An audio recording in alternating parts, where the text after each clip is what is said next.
Now I think. Hi guys, welcome to the live show yet again with me and Vladimir. I'm going to start you off here with some news that are going on at BFG. First things first, we'll talk to you guys about replacement shipments for backers. Had some more emails coming in about lost or damaged items, which is totally normal and totally fine. Just keep sending in your information and we'll add you to the list so you guys can get your replacements as soon as we can send them out to you. We're waiting on materials to come in for those though, so it won't be for another couple weeks. We have to have the materials come in, like new shirts and different shirt sizes and things like that, in order for us to actually send them to you. Because right now we're out of all of our stock pretty much, and so we want to send everything all at once, so all of you guys get replacements when everybody can have them. So we're not going to send like just soundtracks out or just t-shirts out. We'll send you another box for it. So if there's anything missing or damaged or whatever, just email us again at backers@bfgames.biz and I can sort it all out for you. Me or Misha, depending on which language you send it in. Next thing, Trion Genesis Twisted Dreams has won another award, surprisingly, which I was super oh wait, sorry, not surprisingly, of course we won it. It's one of the first one in the series of Games of the Year awards that's yet to come after we release it on the console. So nice. Yeah, it won the Demo News Game of the Year award for category puzzle and jump and run games, which is really cool. I actually didn't know that it existed until we got. yeah, so it's a German gaming website. Yeah. And we've been getting some healthy traffic through them on Kickstarter campaign, so thanks for them. And yeah, finally we've been awarded, and I think the Mario guy got second place, the new Mario game. So I was all like very happy on my Facebook page about that. So. Cool, yeah.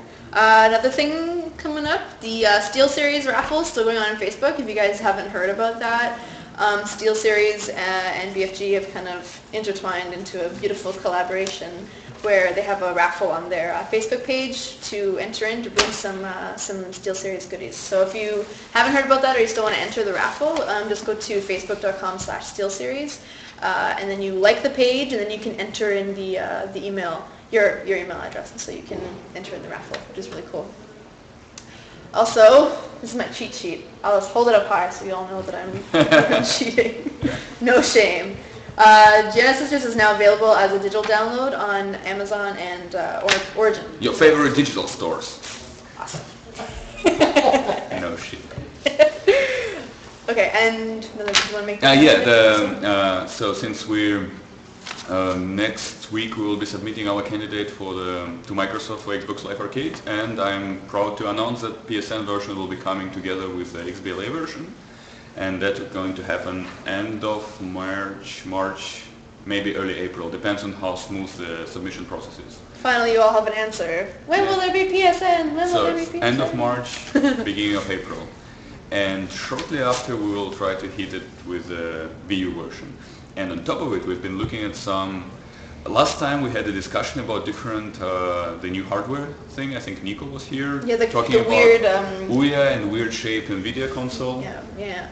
And there was another one, the Razer, and Steambox and Razer stuff and gaming sticks. And yeah, this week we've been looking at one of a piece of NVIDIA hardware, and there is a chance that we can be on that device as well sometimes in summer.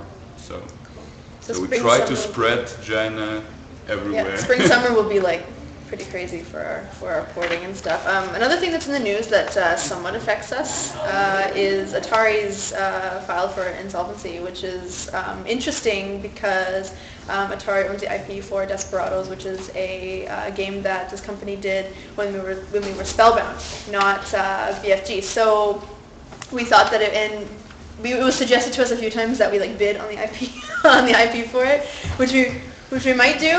That's up to Adrian and Andreas. But we thought that this was a what are you talking about? Somebody's asking when the retail version for the PC is coming. Oh yeah, retail version for PC will come out on again so March. I think it will be a simultaneous launch on the consoles and the retail version. And retail version will have some small goodie included. So for now it's a surprise, but maybe our publisher will like spread the news. There will be one new costume effectively. So Boris, our animators, like put some love into producing it for the last 2 weeks, and yeah, you will see the results. It looks nice on the screenshot. But in game it's anyway like super tiny. So yeah.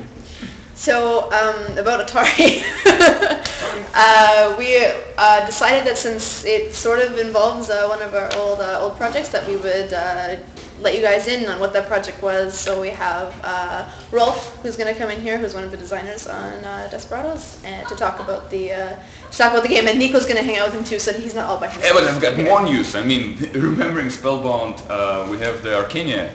Arcania will be ported on PlayStation 3. Yeah, don't expect it's still the same good old Arcania you love. I didn't know that we were allowed to talk about that. But yeah, I didn't know that we were allowed to talk about that. yeah, what's wrong with it? It's our project. Johan told me not to. So I didn't. Oh no, it's secrets! No worries, it's not a big deal. It's okay. There's a producer does it. It will have tons of improvements like BC size textures and other cool tech shit that our coders put into it. So you might check it out as well when it's out and announced officially. You heard it here first. Yeah. All done? Are you done? I wanted to talk about artisticity, draft and other things, but... Oh, go for it! You can jump, you come sit down, tell me what are my lines, and then want to like ad-lib. Go ahead. Okay, I'll just... You go ahead. No, the floor is yours. I will let Rolf to mention it amongst other Desperados updates, because they were struggling probably on Desperados using Visio and Word and all other heavy and incomprehensive flowchart and diagram creation software, and we've been visited by the Artisticity Draft developers, Kai Rosenkrantz and his company. It's a Greenlight project as well. I think it's being greenlit or soon to be greenlit. It's already greenlit. Yay. So, and they presented us a piece of software which is effectively a game design creative tool for the game designers and level designers. Collaborative software to manage game design documentation and all sorts of flowcharts and items, quests, narrative design. Keep it under one hood. It's a very like sleek piece of software. You might check it out as well. Huh? I think the BioWare is using it. The BioWare is using it, yes, by the way. It's especially effective when it comes to the large RPGs like Skyrim, Arcania, you know. But it can be used for any kind of project, and I think the trial version is, a student version is free, so you might check it out. That's the 30-day trial. Yeah, the 30-day trial, so you might invest. And now I'm disappearing, and just let Rolf to step into the frame. Trade with Rolf.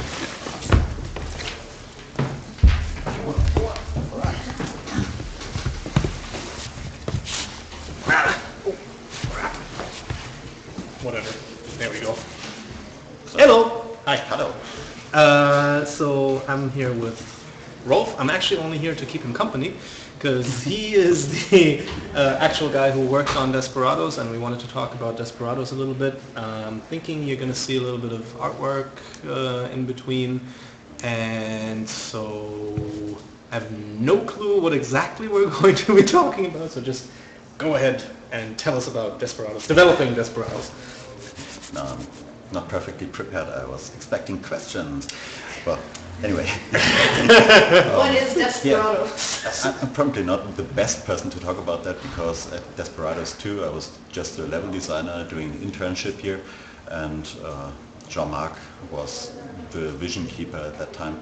So actually we should have dragged him in front of the camera, but I think he was camera shy. It's difficult to drag him. Anyway, I was at the project too, so yeah. Yeah, so, okay, I'm going to come up with some questions. Let's see. For those people who don't actually know about Desperados, probably not many, but just in case, when was it actually released? When was it developed? And what was it? Well, it's sort of a trilogy. I think the first Desperados game, it was still in 2D, was developed in the 90s, 1969? 96. 96, sorry. It would have been amazing in 1969. Yeah. Okay, yeah. Probably later. No, I I don't don't know. know. It was definitely an old game and 2D graphics. Back in the time, it was when Commandos Behind Enemy Lines was great, and it took the same game principle, and yeah, We applied it to a Western setting, exactly. which is very nice. So, And then, yeah. several years later, uh, Desperados 2 was developed, this time in full 3D. It was for Spellbound the first 3D project, and yeah, at the time when I started there, everything was already working. Eric had done a remarkable job with this team and Serge, and it was really beautiful, and now we had to make levels inside these beautiful environments and come up with quests and start coming up with gameplay for it.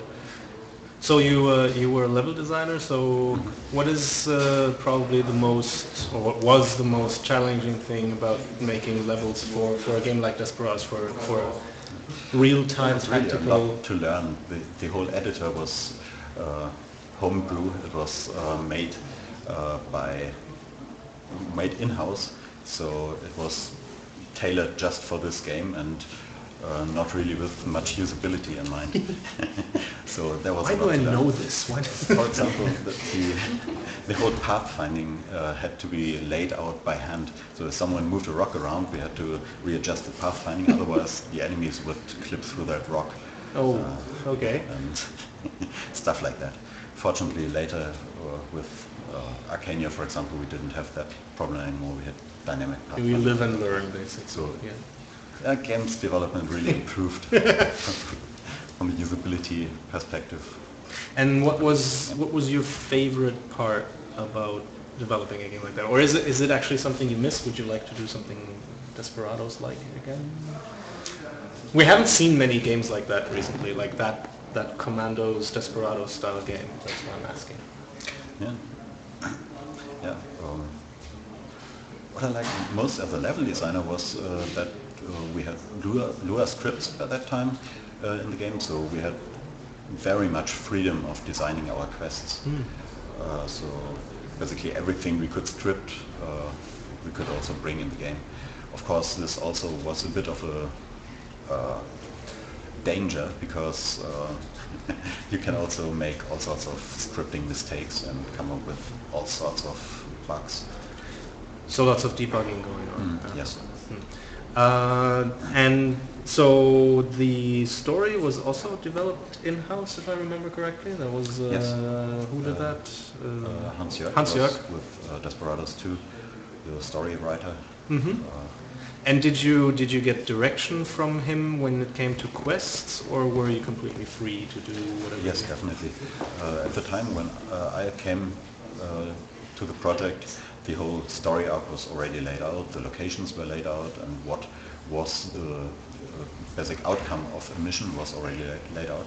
So all we had to do is fill in how do we set up the starting situation, and how do we come to the ending that is predefined. Okay. So everything in between had to be filled out by us. Where do we place the enemies? Where do we? How exactly do we pose the challenges? Where do we put the pickups and so on? And is that probably is one of the most challenging things about level design to begin with, to create the right pacing through the level so that the player doesn't feel overwhelmed, but at the Exactly. same time faces challenges. Exactly. The challenge is to give him enough freedom to really feel open, but not so much that he's overwhelmed and just doesn't have a clue where to start. And do you have any special levels in memory that you particularly like to do anything, or is it just too far back now? Yeah, this Eagle's Nest, I think, is very much in my memory. I think there was just a screenshot of that where Doc McCoy was shooting with a gun in this Wait. 3 back, I think. Anyway, I like That? this level a lot. Yes, exactly. Aha. Because it was really playing with different layers and levels, and yeah, it still worked very well with this isometric camera still. And yeah, in the game you could also at any point swap into over-shoulder camera, and that also looked great. You see here on the screenshot.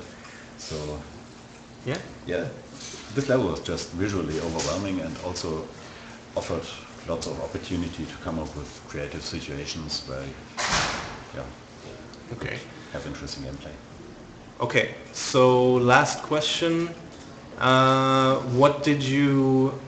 What was the thing that you learned most from, I mean, it was for you, it was your first project as an intern in a gaming company, so you probably learned a lot, but what is it that you took away the most from this project? Oh yeah, there's so much. It was basically a crash course in everything. Because at the university where I was studying at that time, I more learned about usability design and how to do good interfaces and stuff. And now I really had to do level design. The other level designers in the team were just from Games Academy, and Jochen Hammer at that time also was overseeing the project and guiding us. And there I learned so much about what is perfect pacing, how do you get a good cycle between challenge and rewards and so on. Okay, good. I think we're good. I think next well, thank you very much, first of all. Yeah. If we get the IP back from Atari, then maybe you will see an announcement about a new Desperados at some point. I think I would like to work on something like that. Now it's time for the favorite Black Forest Games star of all time. So, I give you Sarah! Go ahead. At some point I will just, you know, right? Good. You have to come here. Because there's the camera. Please sit down. Hello. So we're doing interviews today, and so here I have a nice young man. Could you please tell us who you are, what you're doing here, and stuff like that? Okay, my name is Marian Merfer, and yeah, I'm a 3D artist here at Black Forest Games. And yeah, normally I just build all the props, the creatures, and all the 3D stuff you see in-game, and I'm also dressing some levels. So when I think back of Jana, which levels did you dress? Do you remember? It was a Jade level. I So can say. 2-3, the spooky dungeon with the ghosts, right? Yeah, it was this. And also I did an outdoor level before the dragon. I can't remember really because it's quite a while back. And what else? It's pretty hard.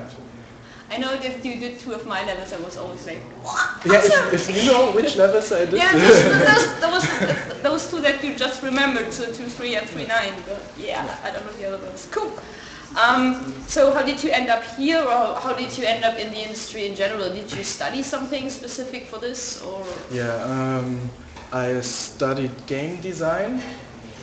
It's kind of irritating. What's funny? I don't know. Oh my Garrett says, in reference to Marion, that man is gorgeous. Of course.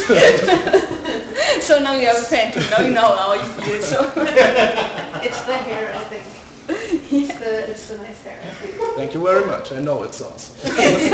No, so okay, I started studying game design. It was 5 years back when I started, and it was on a school called Designschule Schwerin. And in the last year, we could decide if we want to go 3D, concept art, or actual game design.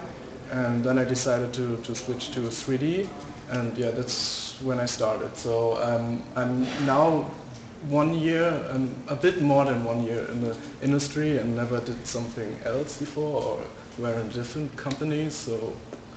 Okay, so 1 year here, then you came here when we were still Spellbound, right? Yes. How did you? Why did you join this company? How did you get here?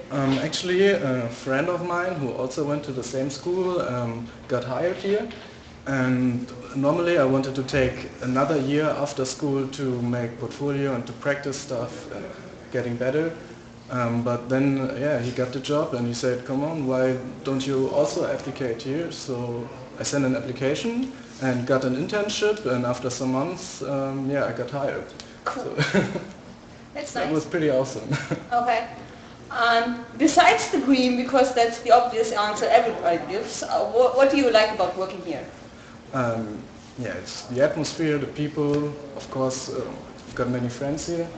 I got like the friend from the school, and now another friend from my old school joined, so it's pretty awesome. Cool. I mean, it's not just the green, it's basically the people and the atmosphere. Okay, cool. You're a gamer yourself? Of course. Of course, because everything's better. Yeah. So what kind of games do you play? Mostly shooters. No! But Okay. I think I play mostly every kind of game except sports games, and yeah, it has to be some arcade feeling to it, otherwise I won't play it. And strategy games, I don't know, I'm just too dumb for them, I don't know. Okay. What's your favorite game of all times? Favorite game? Maybe there's a tie because of all the memories. I would say it's Metal Gear Solid, and of course also Counter-Strike. I mean, it's more the people, and yeah, because I grew up with it, and it was the first time with internet, and then learning all about the internet, and that's because of the memories. It's an awesome game. So. Okay, cool. And yeah, Metal Gear Solid, of course. I don't know, it's just my favorite game of all time. Okay. What's your favorite platform where you play on? Is it console? Is it PC? Oh, favorite platformer. No, not favorite. What's your favorite platform? So- Platform. Yeah. PC, but I also got a PlayStation, so I never was the Xbox guy, sorry. Yeah, my first console was PlayStation 1, and then I got a PC after, but yeah, these systems. Okay. Emily, did I forget a question? I didn't write it down today. Do you have any tips or suggestions for anybody who might be wanting to be a video game modeler? Okay, sure. I'm just So, a producer, yeah. so- First off, if you don't have the chance to go to a school or somewhere, I would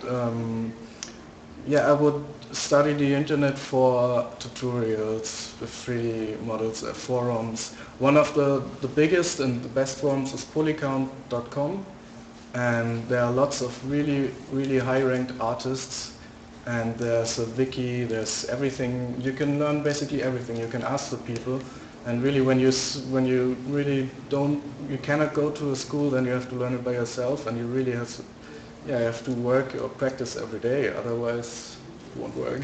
No. Is the work Marion does still considered low poly modeling with the poly budgets in the Jana Sisters? For instance? So low poly modeling, no. We're doing high polys or sculpt for the creatures. Basically, we sculpt it in ZBrush, and then we create a low topology around them, and I would say it's next gen. It's not really low poly for mobile games or something, because we're building a high poly first, and then bake all the details and. Right. Of course. Of course. Are there any other questions? Nope. Okay. Then you're relieved. Sarah, Thank you very much. What? See you. you have to keep shooting company. What? Yeah. Okay, then see you guys. Have a nice day. Thank you. Thank you. Seriously?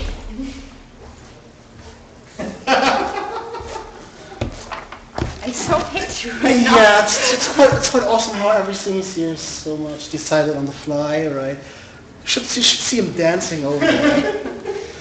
Yeah. Okay, after this is, Then let me ask you the questions, and you give the answers.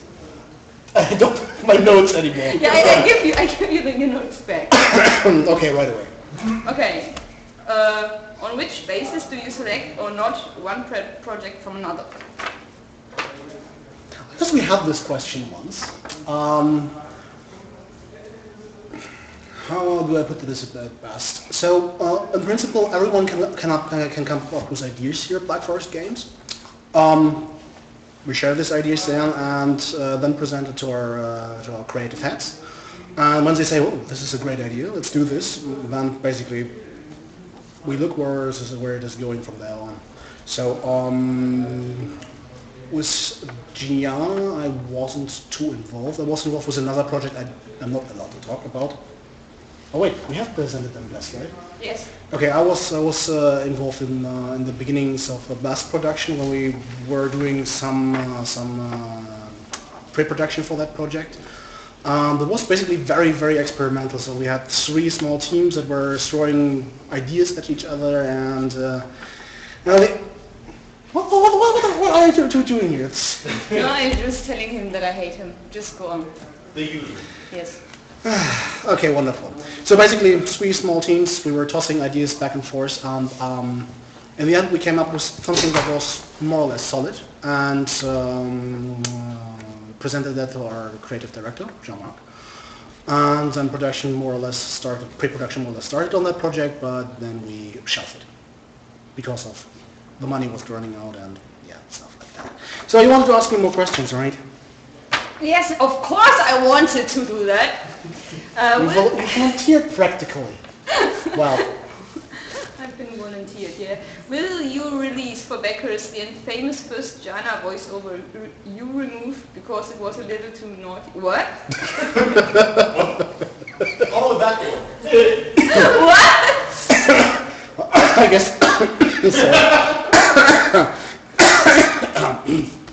Not dying. I'm alive. Trust me. No, seriously. The first time we played that, everyone was laughing their asses off.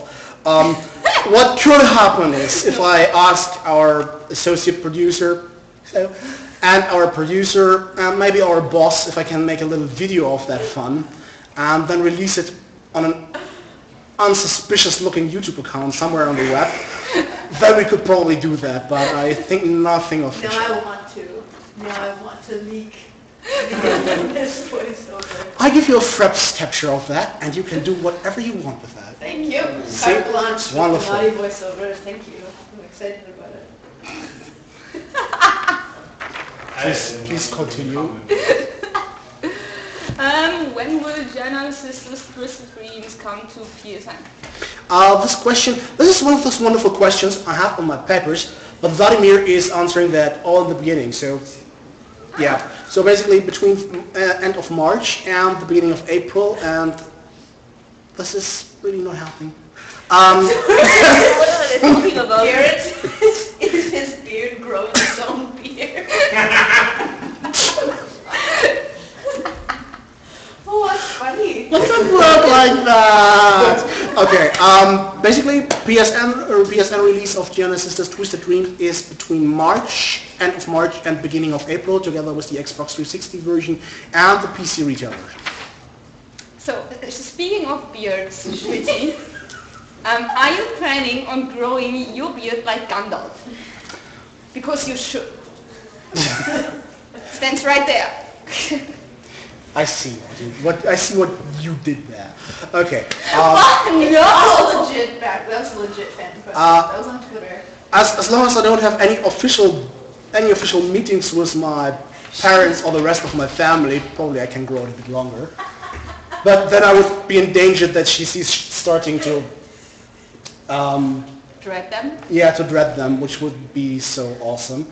So about the Gandalf question, well, maybe when I'm grey and old. But you know, with an epic beard you can do many epic things. Like dread it. No! Yes. No. Yes. Yes. Yes. Shit. Now they're calling it Gandalf. Yeah, What? you're now Okay, wait, what do we have here? We have Schmidt-Gelf, we have Schmitzilla, we have Schmittinator. What comes next? I wonder. Epic beard is awesome. Epic beard is awesome, yeah, wonderful. Okay, let's see where this is growing. I don't know. I mean, oh my god, it said Zombeard. I like it. As soon as it starts developing self-sustained life and tries to struggling me in the strangling me in the sleep, I think I will cut it. Yeah, or maybe when it starts talking to you. No, that would be awesome. That would We be, have company. but that would be awesome. That would be awesome. A talking beard would be awesome. I mean, no, it would be. Well, forget it. Okay, next question. Before I die. Please be serious. This is a serious show. How strict are the requirements? Nope. Couldn't keep a straight face. How strict are the requirements for porting a game to Xbox or PS3, and how does the process work? Do you need to... Yes, I need a wonderful notes for that. Or maybe not. So, every greater platform, like the Xbox 360 or the PS3 or the Wii U, have TCRs, which stands for Technical Certification Requirements. This is a telephone bookish list with stuff you have to keep in mind. Maybe it's not so long, but basically it's working like this. We get these lists. We take care that the game is working and functioning according to these lists, so that the letters of written words have the right size and are visible on as many screen formats as possible. That interface elements are not out of the screen. That the music is that music and sound effects are fitting into the restrictions of, for example, the Xbox. This year, Xbox 360, for example, can play 36 tracks at the same time. That is a restriction we had to work around because we were using something like 64 tracks at the same time for some levels, so it gives us some headache, for example. And in the end, we sent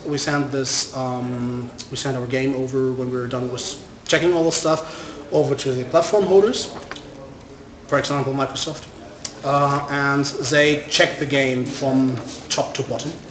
And if they only find the slightest thing which is not fitting into the TCR requirements, they simply reject the thing, send it back to us, and we are supposed to fix it and have to re-evaluate the thing again, which is costly as hell, so you don't want to do this very often. Most studios fail at the first time, but get it at the second time. You shouldn't do a third, a fourth, or even the fifth time. This is not so good. For example, EA has a 100% record of getting it done at the first time without getting rejected, because they have a massive QA. So about, I don't know how many people they have, but it's massive, and we have our one-man army against them, so yeah. And his two slaves. You're speaking of us, you mean? Yes. Okay, wonderful. It's okay. Yeah, right. So, and that's basically it. So they look pretty much similar for all the systems in most cases, except when it comes to hardware limitations, and they're all a bit different. But okay, if you have another questions from the chat, now is time to throw them at Emily so that she can throw them at me so that I can be embarrassed or something again. Questions. What? Did we ever think about making Gianna in high poly models? Where's my Raspberry Pi version of Gianna's Sister's Twisted Dreams? Well, I don't know. I guess you have to ask a baker or something. No, the second one. The second one. What's the The second one one? down there with the From Void or what? Gianna animated movie. Oh, that would be epic. I want to do that really. We were thinking about doing a series of webcomics, but Maybe my it's not. Oh, thank you. My name is Jana, or what? No. Thank you. No. Thank you, my fellow designer. No. What I was talking about is we were thinking about a series of webcomics about Gianna. Maybe hiring eventually fan artists from the community. Not sure about that yet. So this will be decided around summer. And yeah. Why is someone asking for a Raspberry Pi version, by the way? I don't even know what I that don't know, is. Garrett is in a weird mood today. Oh, that's awesome. Hey, Garrett. He's in a How are you doing? weird mood today. Oh my god. Thinks So, Mary is gorgeous. He says, calls Schmitty Schmidt Gals. Now he's asking about Raspberry. I don't know. Well, we could ask Boris if he wants to do that. We can, Please stop the flashlight thing. Thanks. discussion. Discussion time. Can Discussion I time. go now? Yes. Thank you. You will be missed. I don't know how we're all going to fit in there. I don't know the queen. One of you sit. Oh yeah, one Right there. guy has Yeah. to sit. You'll be able to see you. Is that? I'm small. Maybe the guy in the middle has to sit there, down there, and I think that. Okay. No, I don't think see anything. So like this. Can't we just move the yeah, camera? it works. Tiny, It's just silly. tiny screen. Why you are so tiny? yeah, we're good. We're good. Let's just push the I'm camera going back to a push little it bit. back. Yeah. Sorry guys, it's going to be very shaky. Hang on. Shaky.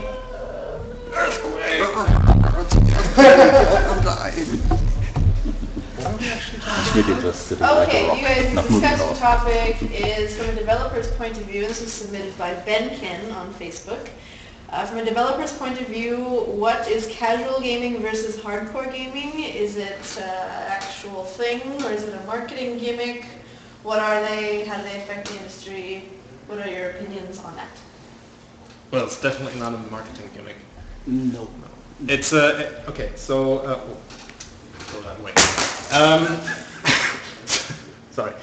So when you set out to create a game, at least well, actually any kind of game, you have to decide on the target market, right? Like for whom do you actually? Yeah, the target audience. Yeah. So, and for target audience, it's important to know what kind of behavior does your target audience have in terms of games. Do they like a lot of challenge? Do they like to die all the time? Do they like puzzles? Do they like platformer games? Strategy? I looked it up at Wikipedia. What are these terms? And when you look up gamer at Wikipedia, you really see it yet. Yes, there is casual as a category and hardcore, and there is midcore in between.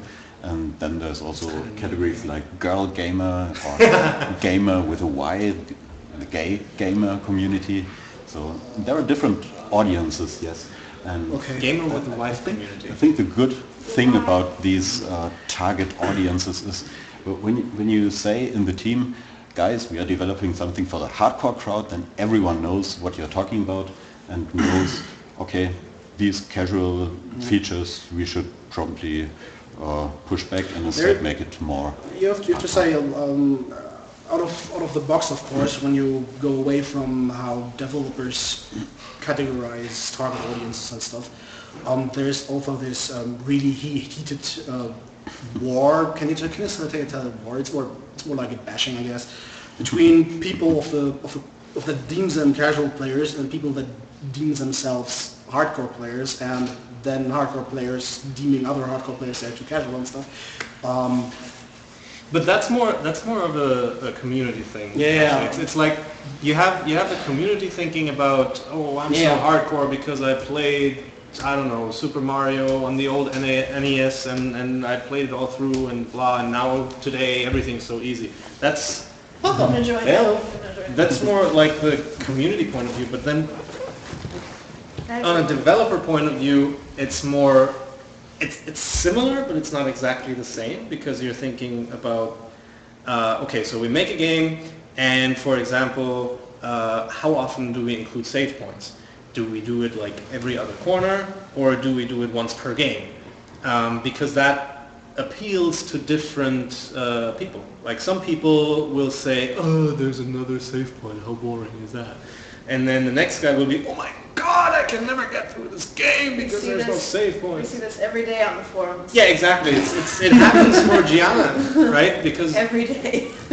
yeah, I get and- emails, like, I often get very heated or like adrenaline-filled emails like, this game needs a pity mode because you guys hate us because it's so hard, and then others are, you know, criticizing us for reducing the difficulty on the demo, and it's just like, some level designers particularly like hate players. I know. That, I don't know, none of us hate anyone. no, of course not. That is a very strong term. hate you.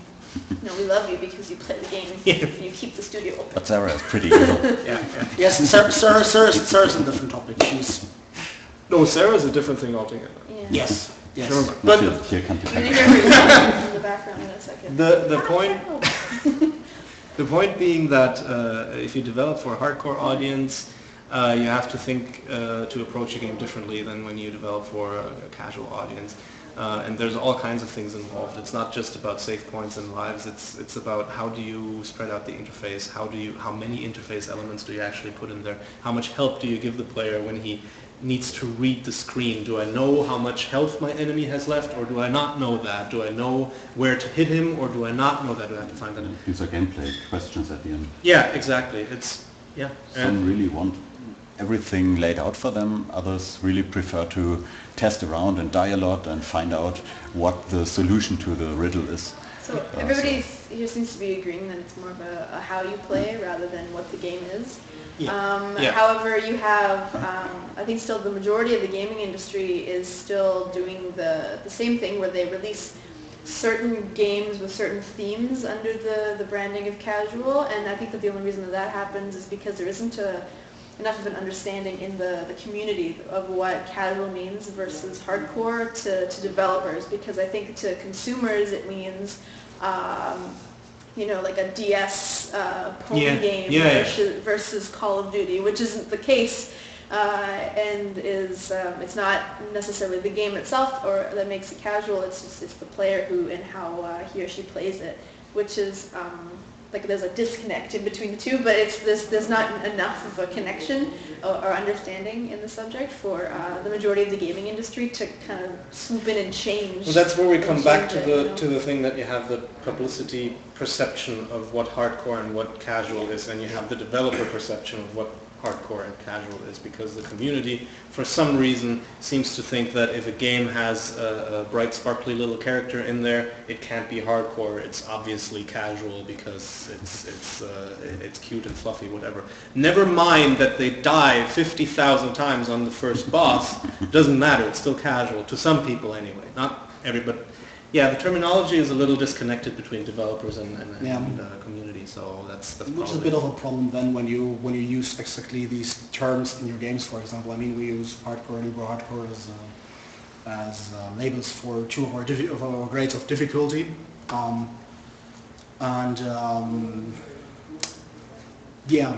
this is the point where it starts to clash then. Yep, very true. So for the future, do you think that it would be possible in the future for developers to advertise typically hardcore games to casual players and kind of change?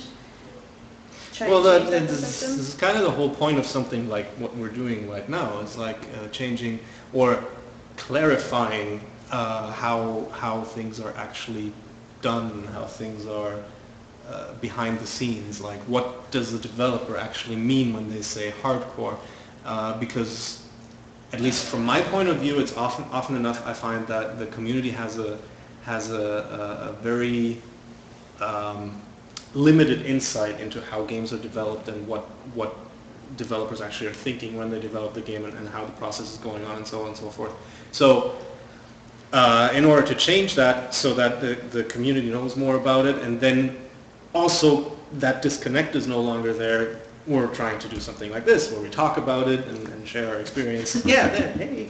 And and I can just hope that that more of that will happen with other people. I mean, so it's interesting. I guess if it goes in the direction that we want it to, eventually there won't be such thing as a casual game or a hardcore game. It'll be this game you can play it in casual mode or hardcore mode.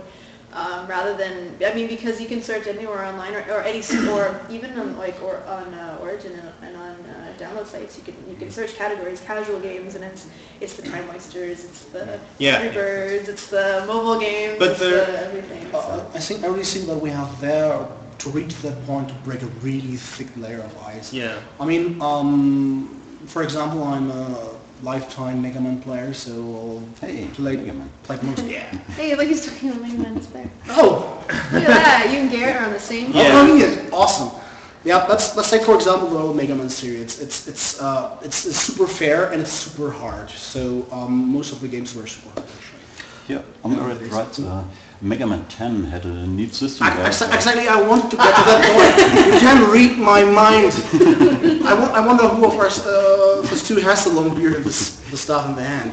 So, So it's exactly that problem. So this game had explicitly an easy mode to be a bit more open for players that are, let's say have not the skills you need to play a Mega Man game, for example, so that they can even experience it, maybe can get better and not play it the first level and so, God, that's so fucking hard, I don't want to play it anymore. So the Capcom was going there and said, okay, we have an easy mode there.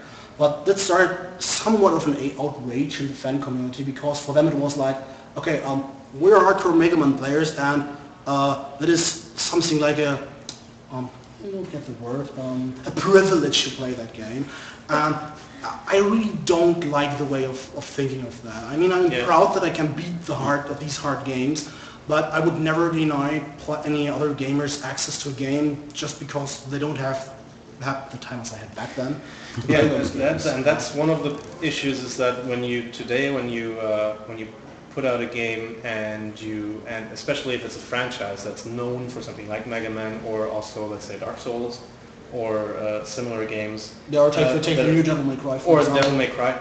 Any game that gamers think of as hardcore, and then you introduce something into it it can even be completely optional, like the casual mode in a game, for example. Even if it's completely optional, some people will say, it sucks, let's destroy the whole game. How dare you? How dare you input something that I don't have to use, but other people can use.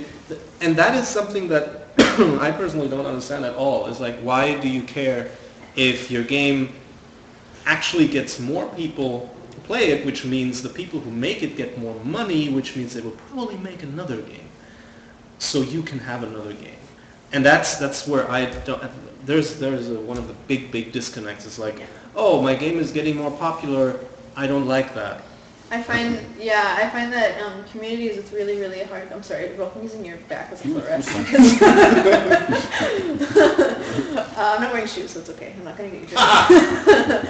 A lot of gaming communities, especially with big AAA games, they just hold it so dear to their hearts. So like nobody else is allowed to. It's their baby, and nobody else is allowed in, and it's just for them. And I think this stems from not how long ago was it that people who played games were nerds and outcasts, and they hated us, and we're weird. And so now that we have it and it's ours, and we're really possessive about it, now it's like, no, you people can't have it because this is ours, and you guys, you were dicks to us before, so you can't have it, which is unfortunate. Are you allowed to say this on public television? It's not public television, it's the internet. It's the internet. Okay. Do you have actually, is anybody... A good point in the chat came up that many people like that they have to practice a game before they are allowed to really get further. That's typical for the hardcore crowd. They really want the challenge. They want to earn the right to get further through the level. And I think that shows very much this distinction between casual and hardcore. In casual, you should always be allowed to get through with only one button, while in casual you really have to learn to play the game and also do some training to learn to get past the difficult passages. And that's absolutely true, and I think both types are of exactly the same value. I mean, some people like a game like that, other people like a game like this, so there's really no point in saying, but what I don't like is when people just can't stand that their game is getting an optional addition that would make it accessible to other people. They can still do all that stuff. They can still train. They can still spend all that. And then they can pride themselves in saying, I beat this game on Uber hardcore mode, for example. Just, one of the games. It's interesting when going from a gamer to a developer, and going from being on the outside of the walls into the inside. Is that you really can't please anybody, and how you thought that you could respond to certain changes in game companies. I remember being at home and seeing some kind of rebranding or rehashing of something, and it's like, why are they doing that? That's such a dumb idea. I hate that now. So just because one person hate it means that it's ruined the game, which is totally not true. I mean, this is something that developers, as a developer, on the other side, you can see that it's extremely necessary from a business standpoint and from developer standpoint to make these changes, because your main goal is to reach a wider audience so that you can sell your product to more people. And that's what we forget in certain communities, is that it's I mean, it feels like you're making, because if you like a game, it feels like the company's making it for you, but it's for you, but it's also for 10 million other people who can potentially purchase your game and push your company forward, so that you can make more games, right? Also, we have about 5 minutes left, just so you know. Okay. So should we switch to another topic? Or No, should we can just keep going. keep going We're not on going to this? have time. Okay, But but now I am out of the concept. no. You just told me I 10 told- millions and I was like, 10 all million about 10 people. million games, like where do we start? It can happen one day. It can happen. Don't worry. It's true. Sorry, go ahead. We're working on that. Yes, we're working on it. Stay tuned. No, it's true that a lot of people seem to forget or not. I'm not going to say not understand, but just not think about the fact that making games costs a lot of money. You have to think of all the things you have to pay for while you make a game.